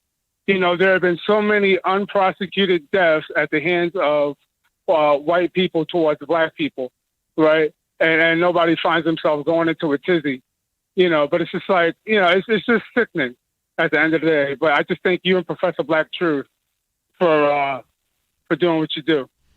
Thank you very much for giving us a call here tonight. Let me get caller from area code 320. You're on live with the Black Channel. What's your name? Where you calling from? Nick from St. Paul. Okay, Nick from St. Paul, what's on your mind? You missed a couple of people who are also involved in this who are conspicuously gone. Where's Gail? Where's Oprah? Where's Jenny Jones? Where's Barb? We know where Barbara is. But you know what I'm saying? Where are these people at? All those people are super, super quiet right now. Where are they? They're being super quiet right now. Thank you very much for giving us a call. Let me get caller from area code 562. You're on live with the Black Channel. What's your name? Where you calling from?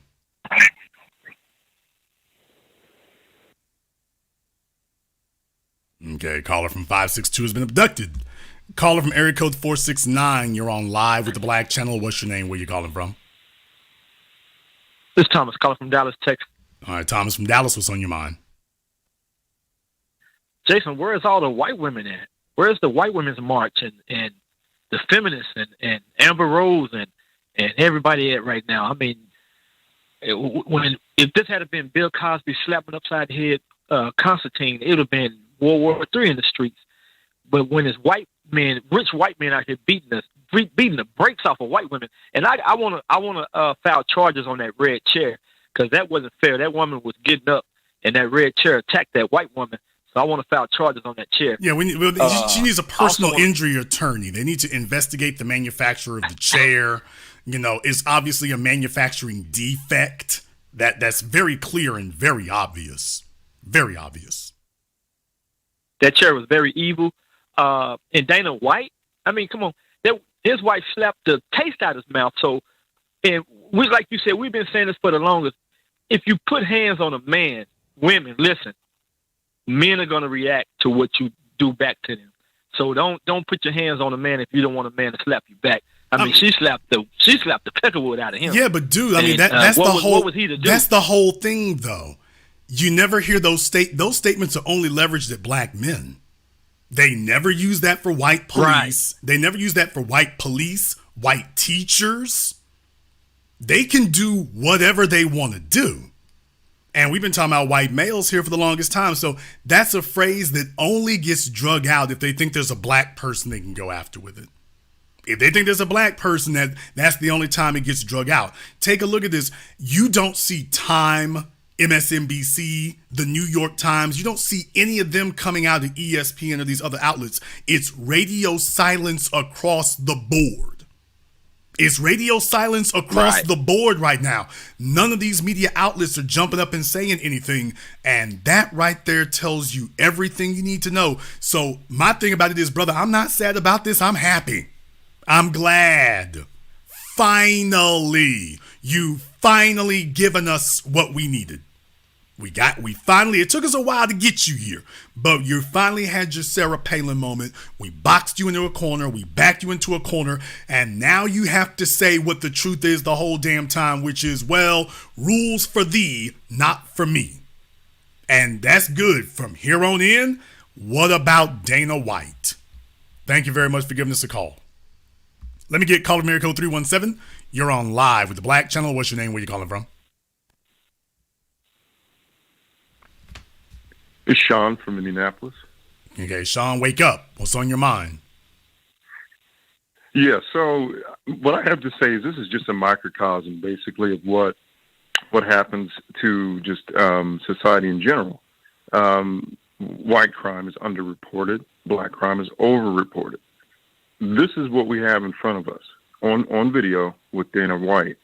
However, we know that the media, the white media at large, underreports or does not report the athletes, the white athletes, the hockey players, the football players that are involved in domestic situations or criminal situations or what have you.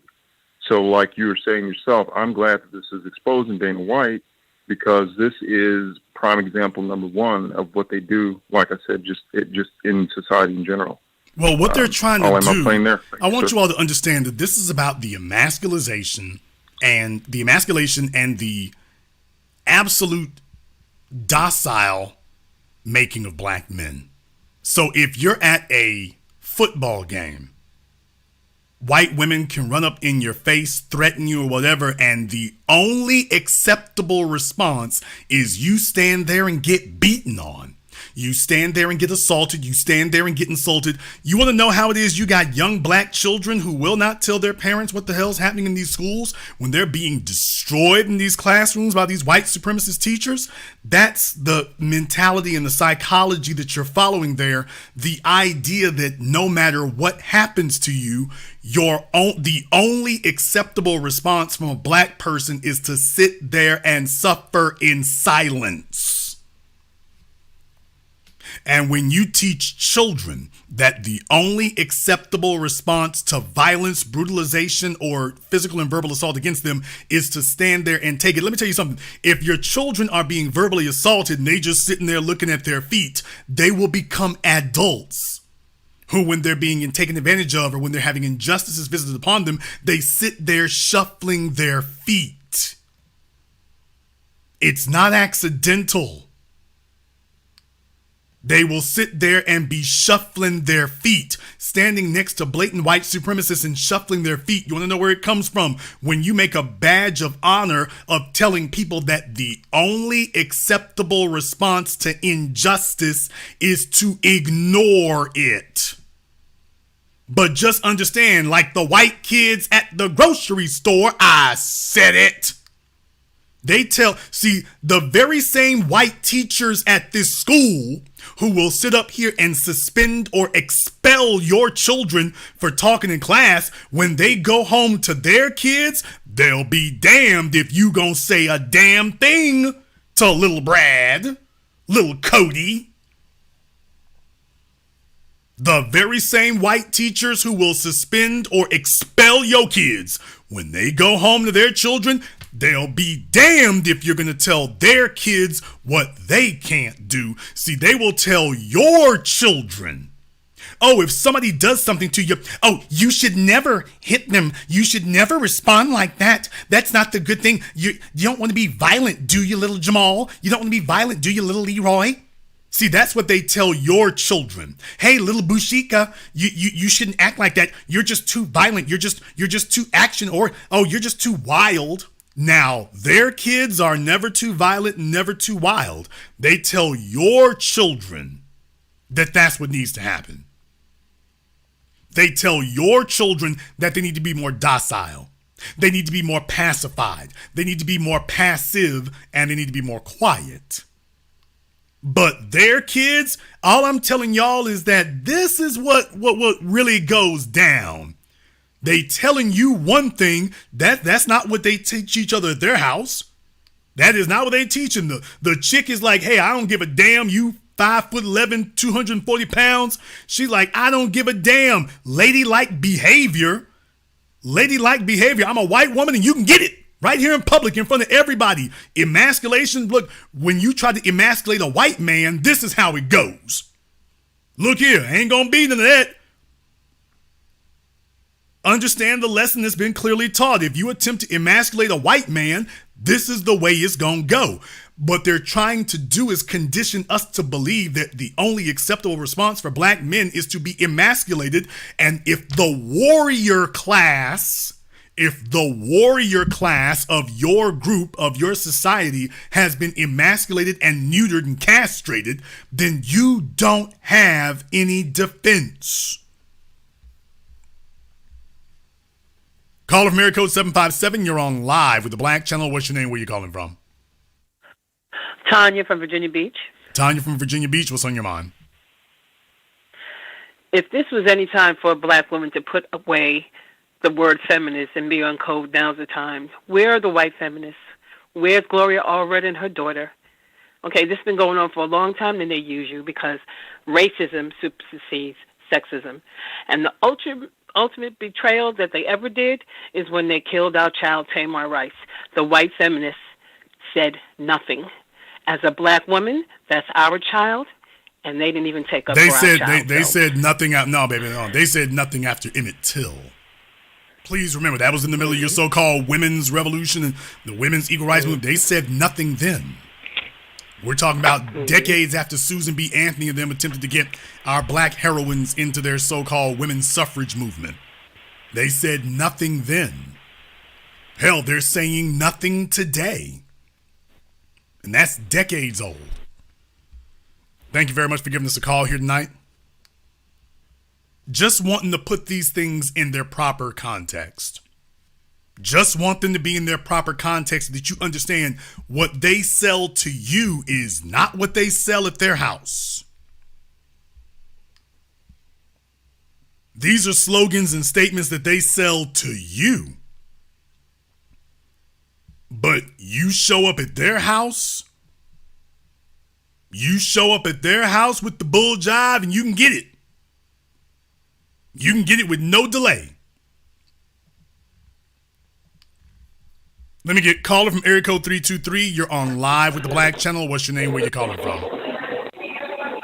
My name is James. I'm calling from Los Angeles, California. And what you saying about these feminists, yes, they're crazy. That's why I started something called the African American Maryland movement and the Black American Mid-Atlantic movement. We're going to stop this by building a black nation in the states of Maryland, Virginia, and Delaware.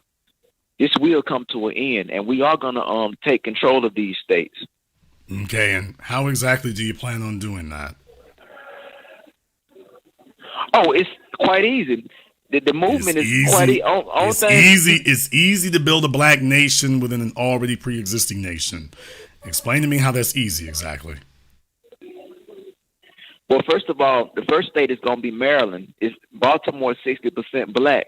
You know, and the only thing you got to do is three things our movement is built off of: buy a home, live in either Maryland, Virginia, or Delaware, and start a business and run for political office. And when we do like D.C., but if they ever get statehood, D.C. 45% black, it'll automatically be a majority black state. I take my chances because I live in L.A. and we only 6% here. Sir, okay, you're naming cities, not states, sir. Baltimore is a city, not a state. D.C., despite what it might tell itself, D.C. is a city. It's not a state, sir. Have you checked out the black population of the entire state of Maryland and the entire state of Virginia? Have you Googled that anytime recently? Yes. Maryland has one of the third highest population for black people. Right, but what percentage of the population of the state of Maryland is black, sir? I looked at the population of African Americans with the most. I think Maryland is about 45% black. Okay, and what percentage of the population of the state of Virginia is black, sir? About 30. Okay. So just taking those numbers alone, in the state of Virginia, if you're only 1/3 of the population, how is 1/3 of the population, mostly cordoned off in D.C. and to a lesser degree in Norfolk and Richmond, spread across 3 cities there? How are you going to knock down a whole state exactly, sir? By people simply moving here. I'm linking up with all the businesses, all the realtors to get people to come to Maryland, Delaware, and Virginia. And I'm telling you something. I live in L.A. If we only 6% in Los Angeles, if we can get things done here, I know I can get it done on the East Coast. I know you got a lot of callers, so you can take the rest of those calls, but it will happen whether you like it or not. But, sir, how are you going to accomplish it is the problem. How are you going to get a bunch of black folk to move there? They're already in Maryland. Maryland's the third highest population of black people. Sir, they're already there. Just so you be aware, the population of the state of Maryland is 31% black. That's the first thing. Were you aware of that? What did you say? The black population of Maryland is only 31% black for the whole state. Were you aware of that? Yeah, but it's more than most. It's more people here than in California. Okay, if sir. We can get things done in Los Angeles. The black population. The black population of Virginia is 19%. Were you aware of that? Yes, but okay, but it's still more than the state I live in, California. The population. It's gonna happen, man. Just the population of Virginia. The population of Maryland is 30%, not Virginia. The black population of Virginia is 19%.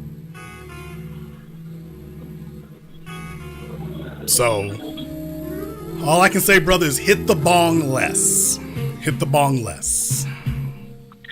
Thank you very much for giving us a call here. You knew it was coming, by the way.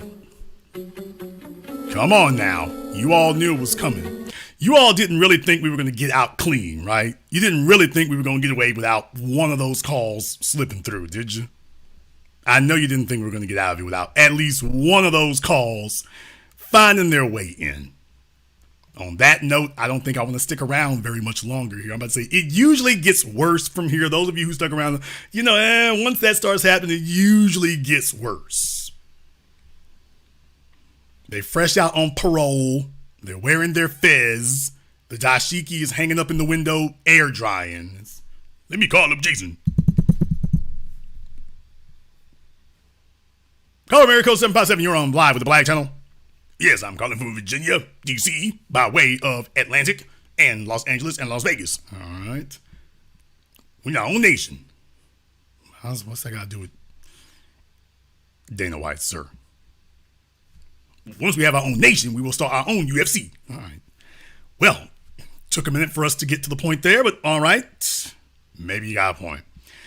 We're going to go ahead and wrap things up here, everybody tonight. Hey, look, you can tell I'm in a good mood about that because going forward here, let me tell you, you will not be able to play that card again. You will not be able to play that card again. Dana White has just disarmed the entire establishment. You will not be able to play that card again. It's been a long time coming, but you won't be able to do that one again. Not unless the athletes themselves will ever allow you to do it. But nope, we don't have to listen to that one ever again. Glad to have that behind us. If you are new here to the Black Channel, welcome to the haven of intelligent black thought. We do this every weekend. Click that red subscribe button. Click that yellow notification bell. Join us each and every time that we're here. If you haven't been to our website, blackchannelfilms.com, you want to go and check out our groundbreaking, best-selling documentary work, 7 a.m., Gentrified Race War, all available on DVD and streaming. Go to blackchannelfilms.com. That is blackchannelfilms.com. I want to thank all of you for tuning in here tonight. Thank you to everyone who has contributed to support tonight's program on PayPal, Cash App, Super Chat. As always, you're very much appreciated. And this concludes tonight's broadcast of The Black Channel. I am your host, your brother, your humble servant, the Black Authority. And until next time, my brothers and my sisters from around the world, remember, black is the future, and the future is uncompromising.